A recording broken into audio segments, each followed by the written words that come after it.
Hi everybody, this is Lisa from Pressure Crisp, and I failed to show people how to take the cheesecake out of the Fat Daddio's pan yesterday.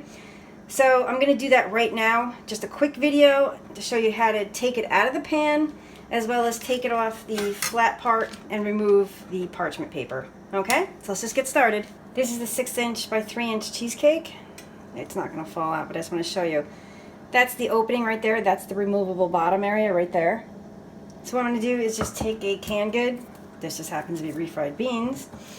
You're going to take something sturdy, put it right here, make sure it's centered, and sometimes it should just slide right down. If it doesn't slide down, you can run a knife around the outside,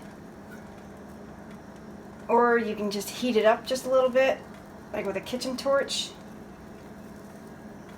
There we go. Right there, so this one's not perfect. It did actually take some of the sides down. So like a mental note, what I would do is hit it with the torch, the kitchen torch. Or like I said, you can use a knife to get it off. So what you see, this is a Tico cake decorating tool. What we're going to do, we're just going to go underneath right here.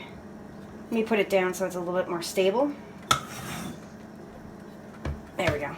So what we're going to do, we're just going to put that underneath the cheesecake. And don't forget, there is a piece of parchment paper there. There we go. And it comes right off just like that. And I can actually take the parchment paper off right now. What we're going to do is just transfer that to a plate. I can take that off easily right now. Look at that. Gorgeous. Gorgeous, gorgeous cheesecake. Or you can put it on a cardboard round, whatever you want. I know I'm taking this to Chris's parents' house today so they can enjoy it. And there's that piece of parchment paper. It came right off. So thank you so much for watching.